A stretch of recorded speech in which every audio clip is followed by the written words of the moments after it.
नमस्कार विद्यार्थी मित्रांनो, मी दीपाली जगताप आणि आज मी तुम्हाला शिकवणार आहे व्यवसाय व्यवस्थापन 2 मधील प्रकरण पहिले मानवी संसाधन कार्य. मानवी संसाधनाच्या संदर्भात मनुष्यबळ हा एक महत्त्वाचा घटक आहे.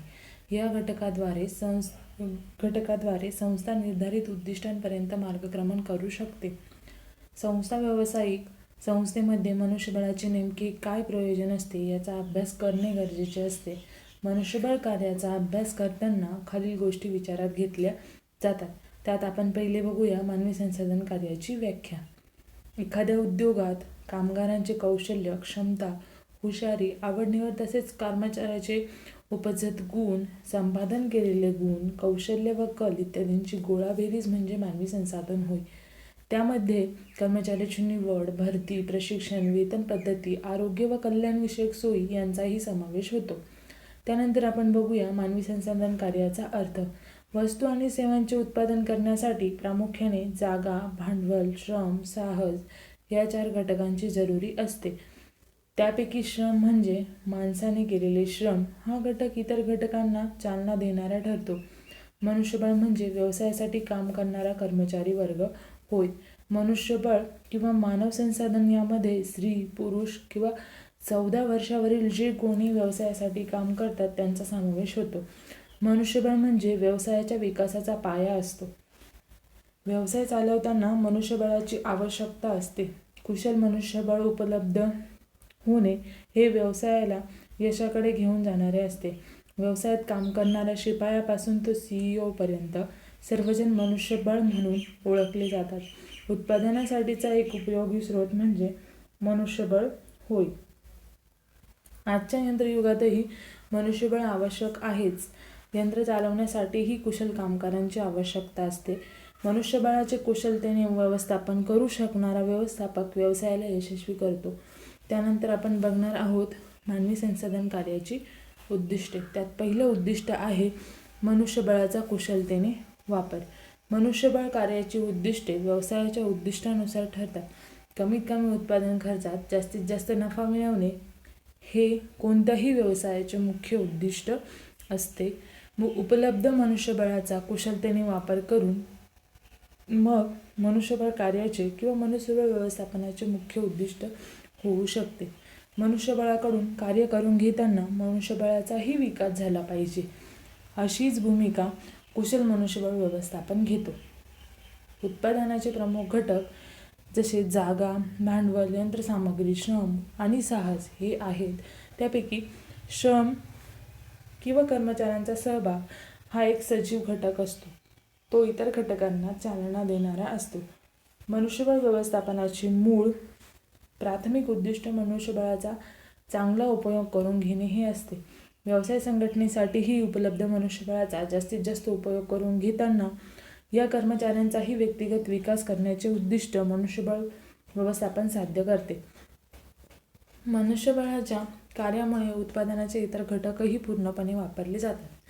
त्यानंतरचा मुद्दा आहे व्यवसायाच्या नावलौकिकात भर. व्यवसायाशी संबंधित घटकांशी सलोख्याचे संबंध प्रस्थापित करणे हे मनुष्यबळ व्यवस्थापनाचे आणखी एक उद्दिष्ट असते. व्यवसायातील कर्मचारी तर महत्त्वाचे असतातच, पण त्याबरोबर शेअर होल्डर्स म्हणजेच भागधारक, ग्राहक, सर्व देणदार हे लोकही महत्त्वाची असतात. मनुष्यबळ व्यवस्थापन या सर्वांबरोबरचे संबंध सुरळीत राहतील याची काळजी घेते. त्यामधील विसंवाद दूर करते, कंपनीबद्दल विश्वास निर्माण करते. त्यामुळे कंपनीबद्दल सर्वच लोकांचे मत चांगले होऊन कंपनीच्या नावलौकिकात भर पडते. योग्य कर्मचाऱ्याची नेमणूक, देणदाराची देणी वेळेवर देणे, ग्राहकांना दर्जेदार सेवा पुरवणे त्याद्वारे हे उद्दिष्ट साधले जाते. त्यानंतरचा मुद्दा आहे कर्मचाऱ्यांचा व्यक्तिगत विकास. व्यवसायातील सर्वच कर्मचारी एकसारखे नसतात. कोणी एखाद्या कामात तत्पर असतो तर एखादा कामचुकारपणाही करतो. एखादा कामगार प्रशिक्षण घेण्यास उत्सुक असतो तर काहींना ती कटकट वाटू शकते. मनुष्यबळ व्यवस्थापनाचे उद्दिष्ट प्रत्येक कामगाराचा व्यक्तिगत विकास साधणे हे असते. काही वेळा गोड बोलून तर काही वेळा सक्तीने कर्मचाऱ्यांकडून काम करून घेताना त्या कर्मचाऱ्यांचे हित साधणे हे उद्दिष्ट ठेवले जाते. त्यासाठी योग्य ठिकाणी योग्य कर्मचारी नेमणे, कर्मचाऱ्यांच्या आवडीनिवडी, काम जाणून घेऊन त्यास योग्य ते काम देणे, महत्त्वाचे ठरते.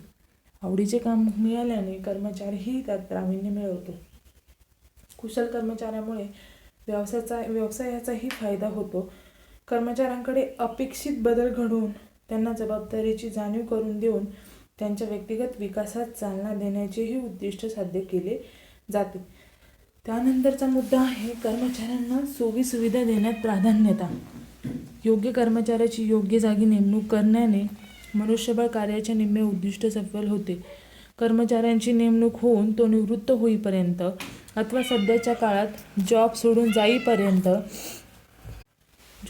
जाईपर्यंत कर्मचाऱ्यांना दैनंदिन सोयीसुविधा पुरवणे, योग्य वेतन देणे, त्याचप्रकारे काम करताना 2 कर्मचाऱ्यांमध्ये वेतन समानता राखणे, विशेष काम विशेष वेतन देणे हे मनुष्यबळ कार्याचे उद्दिष्ट असते. कामाच्या ठिकाणी वातावरण चांगले किंवा खेळीमेळीचे राहिले असे पाहिले जाते. कर्मचारी व्यवस्थापन यामध्ये सुसंवाद राहिल्याने जर काही गोष्टींवरून वाद झाले तरी त्याची कारणे दूर करण्याचा प्रयत्न होऊन कामास प्राधान्य दिले जाते. कर्मचाऱ्याचे काम कितीही लहान असले तरी त्यास सन्मानाची, आदराची वागणूक देणे मनुष्यबळ कार्याचा प्रथम कर्तव्य ठरते. कर्मचारी नोकरी सोडून गेला तरी व्यवसाय संस्थेमध्ये कृतज्ञ राहतो. उद्योगधंद्यांची बदनामी होत नाही. कामगार पुढाऱ्यांशी चांगले हितसंबंध प्रस्थापित केले जातात. कर्मचाऱ्यांचे आरोग्य, सुरक्षितता याकडे लक्षही दिले जाते. सकस आहार पुरवणे, कर्मचाऱ्यांना येण्या जाण्याची सोय करण्यासाठी वाहतूक व्यवस्था करणे यामुळे कर्मचाऱ्याला समाधान मिळते. त्यामुळे उत्पादकतेवरही चांगला परिणाम होतो. त्यानंतरचा मुद्दा आहे व्यवसायासंबंधी कायदेशीर तरतुदीचे पालन. त्यात आपण म्हणू शकतो व्यवसाय संघटनेला लागू पडणाऱ्या विविध कायद्यांचे तरतुदींचे पालन करणे हे मनुष्यबळाच्या उद्दिष्टांपैकी एक उद्दिष्ट असते. विशेषतः ट्रेड युनियन कायदे, विवाह संबंधीचे कायदे यातील तरतुदींचे ज्ञान अद्ययावत ठेवणे हेही खूप महत्त्वाचे आहे. त्यानंतर आपण बघणार आहोत आधुनिक व्यवसायातील मानवी संसाधन व्यवस्थापन विभागाची व्याप्ती. त्यात 1991 पूर्वी म्हणजे खुली अर्थव्यवस्था भारतात येण्यापूर्वी मनुष्यबळ विभागाचा व्याप मर्यादित स्वरूपाचा होता. मात्र त्यानंतर औद्योगिक विश्वात बरेच बदल झाले. जागतिकीकरणामुळे नवनवीन तंत्रज्ञानाचा वापर होऊ लागला, स्पर्धा वाढल्या, ऑटोमेशन, संगणक इत्यादीचा वापर वाढला. परंतु मनुष्यबळाचे महत्त्व, विशेषतः कुशल मनुष्यबळाचे महत्त्व वाढले. संगणक आले तरी त्याचा वापर करणारे मनुष्यबळ महत्त्वाचे ठरू लागले. त्यामुळे आधुनिक काळात मनुष्यबळ विभागाची व्याप्ती आणखीच वाढली आहे. व्यवसायातील यंत्रसामग्री, तंत्रज्ञान त्याच प्रकारच्या व्यवसायासारखे आणता येणे शक्य असते, परंतु मनुष्यबळ आणता येत नाही. मनुष्यबळ विभागाची व्याप्ती केवळ कर्मचाऱ्यांच्या नेमणुकीपुरती न राहता त्यांचे समाधान, त्यांचे टिकून राहणे, त्यांना कामासाठी सतत प्रेरित करणे अशा अनेक कामांपर्यंत वाढली आहे. त्यात आपण पहिला मुद्दा बघू शकतो राष्ट्रीय पातळीवरील व्याप्ती. मनुष्यबळ विभाग केवळ स्वतःच्या व्यवसायापुरता मर्यादित न राहता राष्ट्राच्या विकासात भर घालू शकतो. चीनची लोकसंख्या जास्त असली तरी काम करणारे हात म्हणजे मनुष्यबळ चांगल्या पद्धतीने वापरले जाते. त्यामुळे देशाचा विकास झपाट्याने होतो. प्रत्येक उद्योगात मनुष्यबळाचा कुशलतेने, परिपूर्णतेने वापर केल्याने राष्ट्रीय पातळीवरही त्याचा सकारात्मक परिणाम दिसतात. त्यानंतरचा मुद्दा आहे व्यवसाय पातळीवरील व्याप्ती. आधुनिक युगात तंत्रज्ञानाचा वापर जरी वाढला असला तरी तंत्रज्ञान वापरण्यासाठी कुशल मनुष्यबळाचीच गरज असते. मनुष्यबळ विभाग कर्मचाऱ्यांच्या नियुक्तीपासून निवृत्तीपर्यंत कार्यरत राहतो. आता व्यवसाय पातळीवरील व्याप्तीमध्येही 4 महत्त्वाचे मुद्दे येतात. त्यात पहिला मुद्दा आहे मनुष्यबळाची योग्य पद्धतीने भरती. योग्य कामासाठी माणूस नेमणे, मनुष्यबळाच्या कार्यक्षमतेचा जास्तीत जास्त वापर करून घेण्यासाठी उपाययोजना आखल्या जातात. त्यानंतरचा मुद्दा आहे योग्य मोबदला.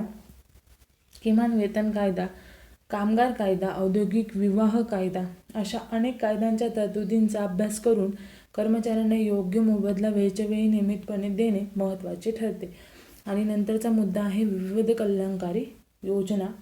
कर्मचाऱ्यांचे आरोग्य, दैनंदिन प्रवास, विमा यासंबंधीच्या योजना आखून त्या राबवणे हे कार्यही मनुष्यबळ विभागालाच करावे लागते. त्यानंतरचा मुद्दा आहे कर्मचारी प्रशिक्षण. कर्मचाऱ्यांना सतत प्रोत्साहित करणे, कामात सतत सुधारणा करणे यासाठी प्रशिक्षण कार्यक्रम आखणे, नंतर कार्यशाळा, परिसंवाद, व्याख्याने आयोजित करण्याचे कामही मनुष्यबळ विभाग करत असते. अशा अनेक कामांमुळे व्यवसाय पातळीवर, वैयक्तिक पातळीवर मनुष्यबळ विभागाच्या कार्याची व्याप्ती व्यवसायानुरूप ठरते किंवा वाढते. त्यानंतरचा मुद्दा आहे सामाजिक पातळीवरील व्याप्ती. मनुष्यबळ विभागाच्या मुख्य कार्य कुशल मनुष्यबळाचा जास्तीत जास्त उपयोग करून व्यवसायाची कार्यक्षमता वाढवणे हे असते. त्याचा परिणाम सामाजिक कार्यक्षमतेवरही होतो. सामाजिक बेरोजगारी कमी होते. मनुष्यबळातील वेगवेगळ्या कौशल्याचा परिपूर्ण वापर केला जातो. औद्योगिक विषमता कमी होते व कर्मचाऱ्यांचे वैयक्तिक विकासाबरोबरच सामाजिक विकासही साधला जातो. नंतरचा महत्त्वाची कन्सेप्ट आपण बघणार आहोत, मानवी संसाधन नियोजन. व्यवस्थापनामध्ये नियोजन हे एक महत्त्वाचे कार्य समजले जाते. संस्थेला उत्पादनासाठी कच्चा माल, वित्तपुरवठा म्हणजेच आर्थिक पुरवठा, तांत्रिक यंत्रणा हे घटक ज्याप्रमाणे आवश्यक आहेत त्याचप्रमाणे मनुष्यबळही आवश्यक असते. निर्धारित कामगिरी पूर्ण करण्यासाठी संस्थेला सर्वच घटकांचे योग्य नियोजन करावे लागते. म्हणूनच मानवी संसाधनाचे नियोजन महत्त्वपूर्ण ठरते. आता आपण बघणार आहोत मानवी संसाधनाची कोलमन यांनी केलेली व्याख्या. मनुष्यबळ नियोजन प्रक्रियेत मनुष्यबळ नियोजनाची गरज निर्धारित करून तिच्याद्वारे संस्थेतील कामे एकत्रितरित्या पूर्ण करून घेण्यासाठी संघटन केले जाते. त्यातच आपण म्हणू शकतो मानवी संसाधन नियोजन.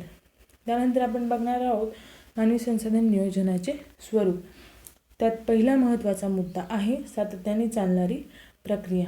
मानवी संसाधन नियोजन ही सातत्याने चालणारी प्रक्रिया आहे. हे नियोजन अल्पकालीन किंवा दीर्घकालीन असू शकते. जसे मानवी संसाधनाचे नियोजन एका वर्षापुरते, एका प्रकल्पापुरते मर्यादित नसते, तर ते सतत चालणारी प्रक्रिया आहे. त्यानंतरचा मुद्दा आहे सर्व विभागांसाठी उपयुक्त. मोठ्या व्यवसायात मनुष्यबळ जास्त लागत असल्याने तिथे मनुष्यबळ विभाग स्वतंत्रपणे स्थापन केला जातो. लहान व्यवसायात स्वतंत्र विभाग नसला तरी खरेदी, विक्री, हिशेब, जाहिरात अशी कामे वेगवेगळ्या माणसांकडून केली जातात. मनुष्यबळाचे नियोजन सर्व विभागांसाठी उपयोगी ठरते. प्रत्येक विभागाची कर्मचाऱ्यांची गरज, त्यासाठी येणारा खर्च, त्यांचा आरोग्य, विमा, इतर सवलती यावर होणारा खर्च या सर्व गोष्टींचा अंदाज मनुष्यबळ नियोजनामुळे येतो. त्यामुळे तो वेगळा विभाग असल्यास सर्व विभागांना मार्गदर्शन करतो. त्यानंतर शेवटचा पॉईंट आहे कृतीशीलता. मनुष्यबळाचे नियोजन हे फक्त कागदावरील आकडेमोड नसून प्रत्यक्ष कृती असते. व्यवसायाचे उद्दिष्ट, उत्पादनाचे वेळापत्रक, वेगवेगळ्या प्रकारच्या लोकांकडून कार्यक्षमतेने काम करून घेणे, त्यांची कार्यक्षमता वाढवणे या सर्व गोष्टी प्रत्यक्ष केल्या जातात. त्यासाठी कर्मचाऱ्यांना प्रशिक्षण दिले जाते. एकाच वेळी नियोजन आणि कृती मनुष्यबळ नियोजनामध्ये होते. थँक्यू.